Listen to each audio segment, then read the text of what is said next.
Assalamualaikum warahmatullahi wabarakatuh. Shalom, Om Swastiastu, Namo Buddhaya, dan salam kebajikan. Pada kesempatan kali ini, kami dari kelompok video, dari kelompok 3, kepemimpinan lokal C yang diajar oleh Pak Subakdi ingin melakukan tugas PJBL yang dimana kami akan mewawancarakan orang dari KPU. Sebelumnya, nama saya Timothy. Perkenalkan, nama saya Sabrina Rifda Larasati. Perkenalkan, nama saya Rifa Fadila Tunisa. Perkenalkan, nama saya Nathanael Robuna Simisyagian.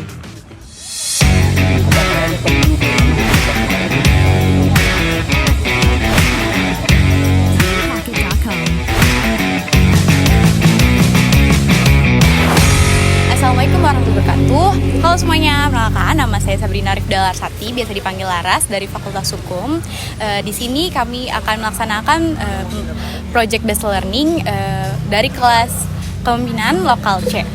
Untuk itu kami di sini sudah mendatangkan narasumber dari pihak KPU Jaksel. Oke, Mas, boleh memperkenalkan diri? Saya Takyudin dari KPU Jakarta Selatan. Alhamdulillah posisinya sebagai Ketua KPU Jakarta Selatan. Oh, sebagai Ketua KPU Jaksel ya? Oke. Biasa, ntar saya panggil Mas aja ya berarti? Boleh. Oke, Mas. Ya. Di sini saya udah ada beberapa pertanyaan yang akan saya tanyakan pada Mas. Siapa tadi? Taki. Mas Taki manggil. Oke. Oke, Mas Taki. Untuk itu ntar Mas bisa bebas menjawab dari yang saya tanyakan aja. Boleh. Oke, kita masuk ke pertanyaan pertama, yaitu mengenai dari bagaimana pandangan KPU terhadap dinamika politik pasca pemilu 2024. Oke, kalau bicara dinamika pasca pemilu, kalau dilihat dari kondisi kewilayahan, alhamdulillah di wilayah Jakarta Selatan itu terbilang kondusif dan relatif aman.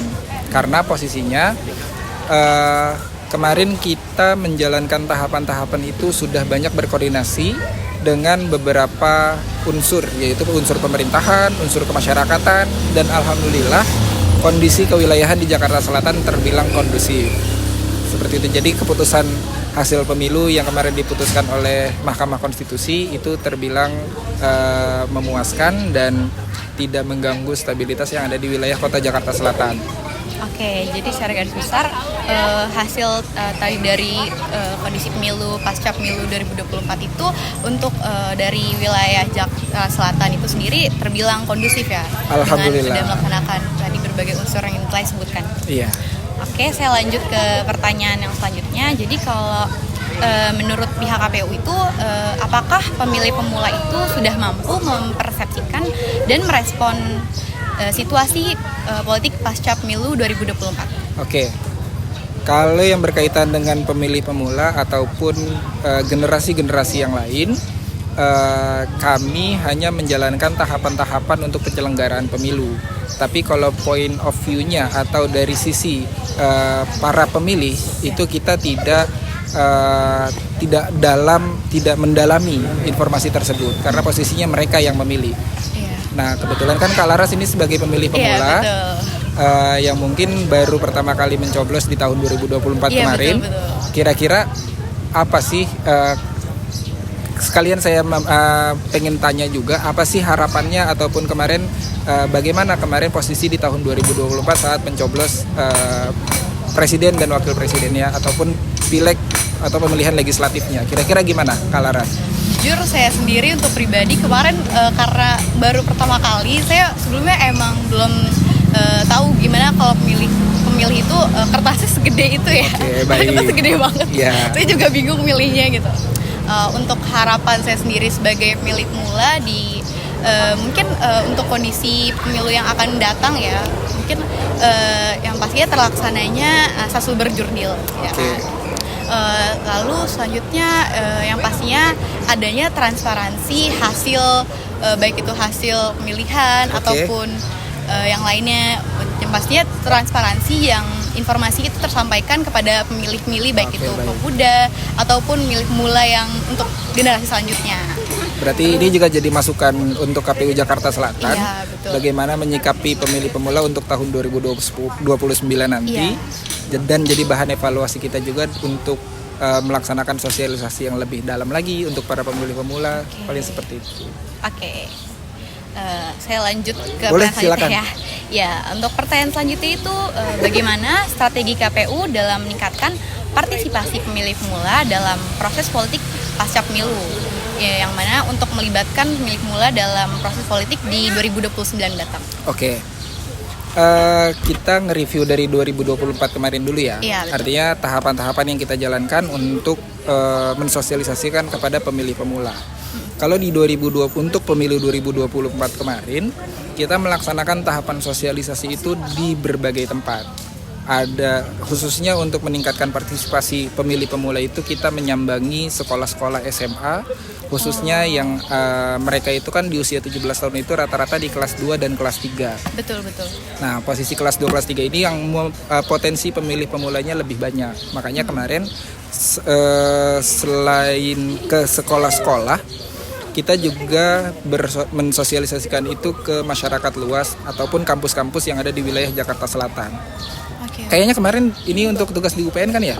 Iya. Nah, di UPN itu kita juga pernah melaksanakan itu, sosialisasi. Pernah kita melakukan itu, mensosialisasikan dengan memutar video kejarlah janji yang menjadi bahan sosialisasi kami di KPU Jakarta Selatan. Artinya melibatkan teman-teman mahasiswa, teman-teman siswa yang sudah berusia 17 tahun ataupun yang belum 17 tahun dan akan mencoblos di tahun 2024, kita mensosialisasikan itu. Nah, artinya karena kita melihat basis datanya itu memang banyak yang berusia 17 tahun ke atas, artinya persentase pemilih pemuda, bukan hanya pemula, pemilih pemuda itu persentasenya lebih dari 50%.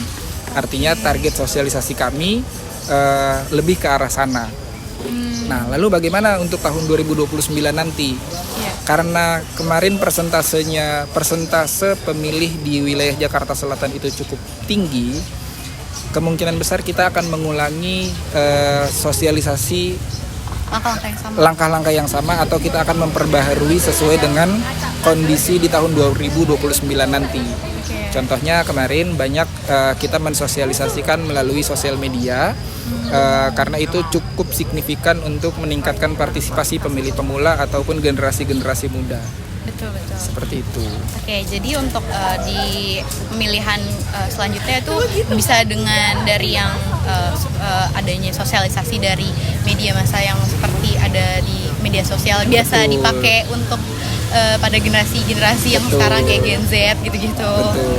Ya, terus juga adanya sosialisasi dari di sekolah-sekolah kayak di SMA. Benar. Yang apalagi partisipasinya tuh untuk yang anak-anak kelas 2 SMA atau kelas 3 dan juga di jenjang kuliah juga ya. Jenjang kuliah juga kita melakukan sosialisasi itu. Oke, saya lanjut ke pertanyaan selanjutnya yang nomor 4, yaitu apa langkah-langkah konkret yang diambil oleh KPU untuk meningkatkan transparansi dan akuntabilitas dalam proses politik pasca pemilihan? Oke. Bicara akuntabilitas dan transparansi itu memang menjadi prinsip lembaga, yaitu transparan dan akuntabel. Iya, betul. Nah, kalau untuk akuntabilitasnya kita selalu mengarsipkan atau mengadministrasikan setiap tahapan-tahapan yang dijalankan. Pengambilan keputusan, lalu langkah-langkah yang lain selalu kita administrasikan. Sebagai contohnya kemarin saat pelaksanaan penghitungan suara di tingkat kelurahan, kecamatan sampai tingkat kota, itu kita laksanakan secara transparan dan akuntabel. Semua kita catat di dalam rapat pleno terbuka tersebut yang menjadi dasar kita untuk menjalankan ketika ada sengketa-sengketa di Mahkamah Konstitusi. Artinya transparansi, akuntabel itu secara transparannya kita melaksanakan rapat rekapitulasi itu di tingkat kecamatan secara terbuka. Banyak saksi, banyak media, banyak orang-orang masyarakat umum yang melihat kondisi rekapitulasi di tingkat kecamatan sampai tingkat kota. Bahkan untuk di tingkat kota sendiri kita melaksanakan rekapitulasi tersebut secara live melalui akun YouTube kita, dan itu menjadi menjawab asas atau prinsip transparan tersebut. Seperti itu. Ya, berarti untuk transparansi dan akuntabilitas ini secara langsung tuh berkesinambungan ya. Betul. Berlaksana secara berbarengan yang dimana untuk transparansinya ini bisa diperlihatkan di media sosialnya. Betul, KPU, secara terbuka secara kita live juga. Betul. Dan akuntabilitasnya juga terlaksana. Betul, Yang dimana secara terlaksana secara udah administratif benar. dan terstruktur. Oke, saya lanjut ke pertanyaan yang nomor 5. Boleh? Jadi, bagaimana KPU mengatasi tantangan informasi palsu atau hoax yang dapat mempengaruhi persepsi dan keputusan pemilih pemula terkait dengan pemilu 2024? Jadi, bagaimana langkah-langkah konkret yang diambil untuk mengedukasi pemilih pemula tersebut? Kemarin saya ngambil contoh kasus di tahun 2024 kemarin ya, untuk pencoblosan 2024. Kita selalu menginformasikan itu melalui media-media resmi kita, melalui media resmi KPU Jakarta Selatan, entah itu media sosialnya atau media konvensionalnya. Kita menginformasikan secara menyeluruh. Kita ada Instagram, Twitter, YouTube, lalu website pun ada. Semua informasi kita buka seterbuka mungkin melalui media-media tersebut. Artinya, untuk menangkal hoax di wilayah Jakarta Selatan, kita selalu mengarahkan masyarakat untuk mengambil sumber yang pasti, yaitu di website KPU atau media-media yang sudah saya sebutkan tadi.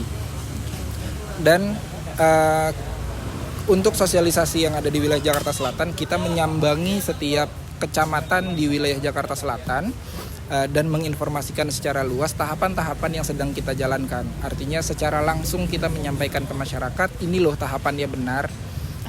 Untuk sosialisasi sebelum pencoblosan. Nah, untuk menangkal hoax yang ada setelah pencoblosan ataupun informasi-informasi yang muncul setelah pencoblosan, kita menghimbau kepada masyarakat untuk kembali lagi untuk melihat media sosial yang resminya dari KPU Jakarta Selatan. Karena informasi resmi yang ada itu ada di media-media kami, dan hasil akuntabilitas dan transparan yang ada di poin sebelumnya. Kita melihat kita menunggu hasil yang transparan memang agak lama, memang cukup memakan waktu, tapi secara konkret informasi itu menjadi valid. Memang banyak informasi yang menyebar di masyarakat, entah itu ada dari paslon yang A, paslon B, paslon C yang menjadi presiden kemarin saat pemilihan presiden dan wakil presiden. Akan tetapi karena kita masih memiliki tahapan-tahapan yang harus dijalankan, contohnya kita sudah menetapkan ataupun merekap hasil dari tingkat TPS ke tingkat provinsi sampai tingkat KPU RI. Akan tetapi keputusan itu masih menunggu hasil yang dikeluarkan oleh Mahkamah Konstitusi. Sebelum keluar keputusan Mahkamah Konstitusi tersebut, kita masih belum bisa mengeluarkan hasil keputusan karena ini berkaitan. Yang diputuskan Mahkamah Konstitusi itu akan kami tindak lanjuti apakah sesuai atau tidak sesuai tergantung dari hasil Mahkamah Konstitusi. Oke, seperti jadi itu, saling berkesinambungan. Iya betul. Untuk ntar dari informasi yang disampaikan MK itu juga dapat disampaikan kembali di media sosial KPU itu sendiri. Betul. Jadi kembali lagi ke media sosial Betul. resmi dari KPU. Iya. Oke, jadi untuk teman-teman pemilih pemula dapat untuk memilah-milih informasi-informasi, baik itu informasi yang beredar simpang siur ataupun tidak pasti, bisa dilihat langsung di website ataupun media sosial yang resmi dari pihak KPU. Oke, saya lanjut ke pertanyaan yang selanjutnya. Silakan. Jadi kemarin tuh sempat membuat heboh masyarakat mengenai adanya manipulasi hasil pemilihan. Oke. Menurut KPU sendiri, bagaimana tanggapan atas manipulasi hasil pemilihan tersebut? Karena berita tersebut juga mempengaruhi persepsi publik juga. Oke. Memang kemarin sempat heboh dengan hasil-hasil yang keluar dari apa ya sebutannya ya, aplikasi pendukung. Aplikasi pendukung kami untuk pengumpulan data-data ataupun hasil-hasil dari tingkat TPS. Yaitu aplikasi Sirekap kan. Mungkin ini sudah menyebar luas di masyarakat bahwa KPU memiliki alat pendukung ataupun aplikasi pendukung untuk rekapitulasi di tingkat TPS sampai di tingkat nasional. Akan tetapi kemarin memang sempat terjadi kekeliruan hasil inputan yang ada di aplikasi Sirekap. Memang karena aplikasi Sirekap ini menggunakan basis basis AI atau artificial intelligence yang membaca tulisan teman-teman KPPS. Nah, memang ada sedikit kelemahan ataupun kesalahan dalam membaca AI tersebut, sehingga angka-angka yang masuk ke dalam Sirekap itu menjadi tidak sesuai dengan yang dituliskan oleh para teman-teman KPPS. Ini sebetulnya karena ini sistem teknologi yang dibuat oleh manusia, mungkin memang kesalahan-kesalahan seperti itu yang dibaca sama teknologi ini yang jadi tidak bisa dibaca secara maksimal. Itulah yang membuat masyarakat menjadi gaduh ataupun menjadi ramai diperbincangkan oleh masyarakat, sehingga tadi ya betul yang tadi Kak Lara sampaikan bahwa persepsi terhadap KPU menjadi menurun. Nah, saya sih berharap sama masyarakat banyak bahwa yang kami jalankan sudah sesuai dengan tahapannya, dan Sirekap ini menjadi alat bantu yang mungkin bisa memudahkan kami dalam menjalankan tugas. Akan tetapi kita tidak menjadikan Sirekap ini menjadi patokan. Yang kita jadikan patokan itu adalah hasil hard copy yang ada di TPS masing-masing, dan yang kita rekap, yang tadi sudah saya sampaikan, rekapnya secara berjenjang dari tingkat TPS, kelurahan, kecamatan, sampai tingkat kota, bahkan sampai KPU RI. Itulah yang coba kita maksimalkan untuk disampaikan kepada masyarakat bahwa tahapan ini berjalan secara berjenjang. Oke, jadi sebenarnya bukan adanya manipulasi hasil pemilihan ya, lebih ke tidak maksimalnya penghitungan dari teknologi yang dipakai oleh KPU, seperti tadi alat bantu percobaan penghitungan yang itu sebenarnya bukan karena adanya manipulasi, teman-teman. Tapi karena kesalahan sistem yang ada di aplikasi tersebut. Yang kurang maksimal dalam membaca hasil perhitungan. Betul. Jadi teman-teman tetap kembali lagi untuk memeriksa hasilnya tersebut, yang dimana dari aplikasi tersebut juga bukan sebagai patokan resmi. Jadi tetap hasil resminya dari hard copy yang dibagikan oleh pihak KPU. Betul. Oke, saya lanjut ke pertanyaan yang selanjutnya itu, bagaimana KPU mengevaluasi hasil pemilu di wilayah ruang lingkup Jakarta Selatan? Kalau melihat secara keseluruhan di wilayah Jakarta Selatan, dari mulai menjalankan tahap sosialisasinya, lalu pelaksanaan teknis di lapangannya, memang kita menjalankan tahapan sudah semaksimal mungkin saat pemilu 2024 kemarin. Tapi memang betul ada beberapa tahapan-tahapan yang harus kami evaluasi. Salah satunya partisipasi yang mungkin bisa lebih kita maksimalkan kembali, mensosialisasikan itu ke semua tataran generasi, tidak hanya di pemilih pemula ataupun pemilih-pemilih yang lain, tapi yang pasti terkait sosialisasi itu harus kami maksimalkan. Itu yang pertama. Yang kedua, pelaksanaan saat hari H-nya. Banyak masyarakat yang merasa kemarin di TPS-TPS itu bingung dalam mencari pilihannya yang mana. Mungkin itu efek dari sosialisasi yang kurang maksimal terkait siapa calon-calon yang ada di dalam kertas suara tersebut atau di surat suara tersebut. Sebenarnya ini berkaitan dengan pendidikan politiknya. Pendidikan politik yang harus dijalankan oleh peserta pemilu. Kami hanya membantu mensosialisasikan siapa orang-orang yang akan dipilih oleh masyarakat, dan itu akan kami coba maksimalkan sebagai data, sebagai bahan evaluasi kami untuk menjalankan tahapan pemilu di 2029 nanti. Pelaksanaan teknisnya memang harus dimatangkan kembali supaya masyarakat itu merasa nyaman dan mudah untuk memilih siapa yang akan mereka pilih.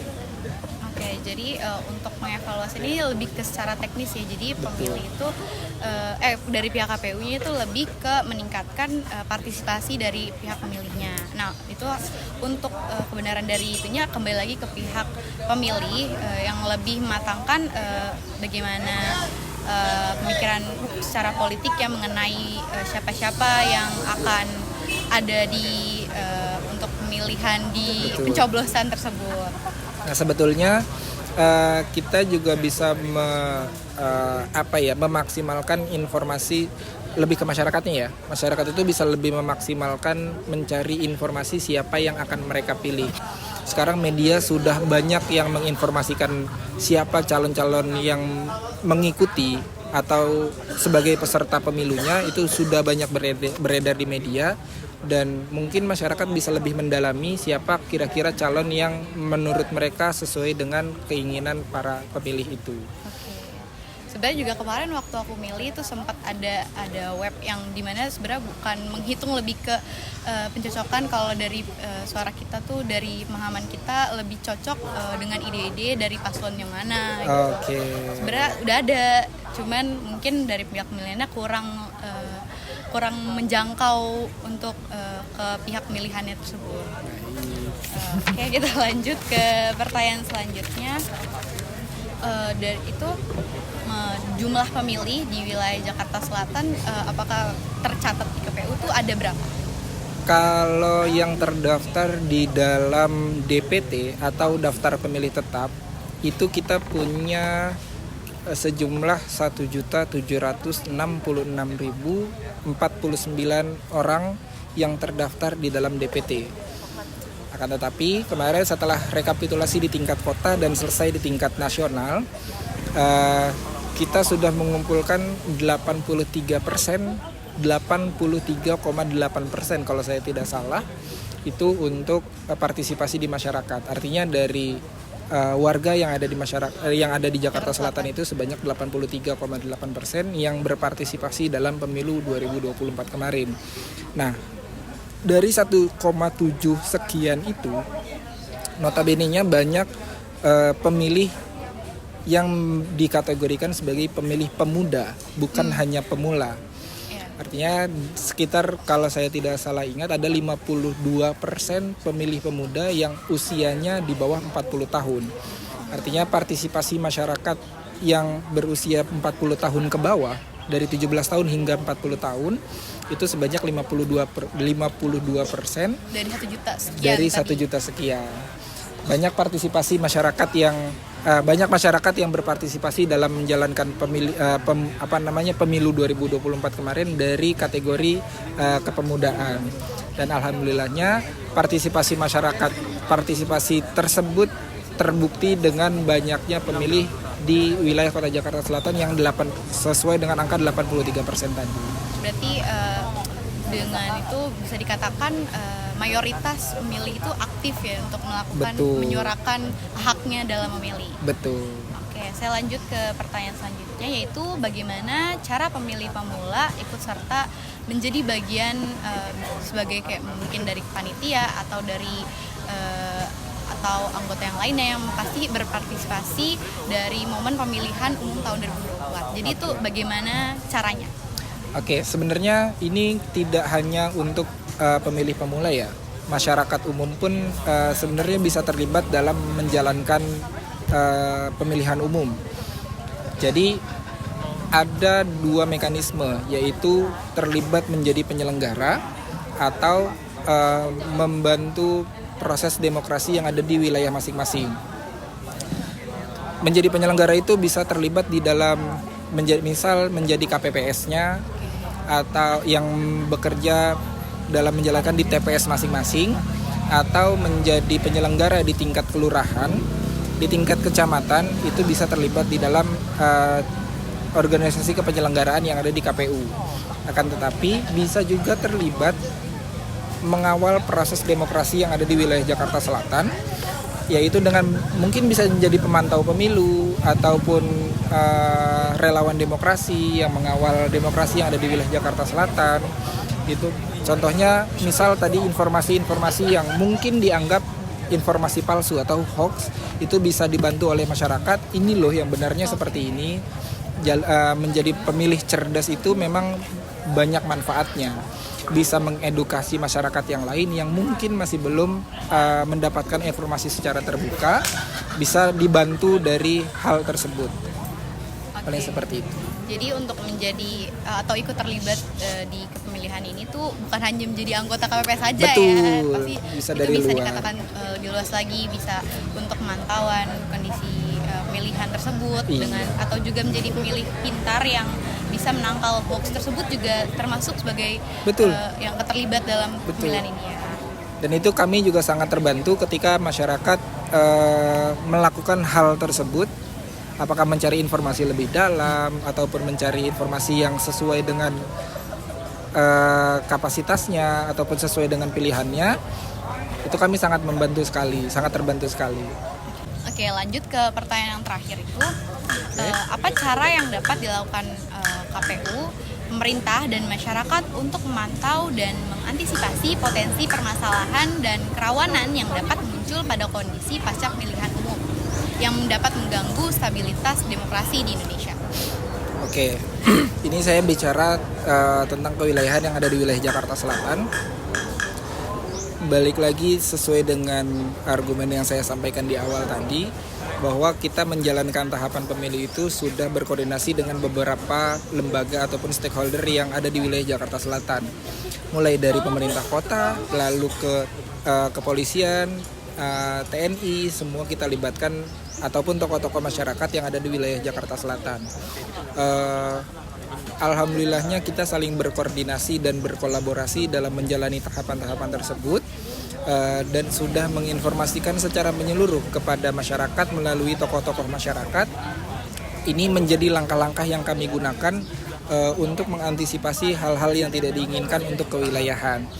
Dari simpul-simpul masyarakat ataupun tokoh-tokoh masyarakat yang saya sebutkan, ada tokoh keagamaan, tokoh kebudayaan, lalu ada tokoh-tokoh cendekiawan yang mungkin bisa mengkolaborasikan informasi ataupun tentang tahapan pemilu ini ke masyarakat luas. Apakah tokoh tambahan lagi, tokoh kepemudaan pun menjadi faktor penting dalam penyelenggaraan pemilu kemarin.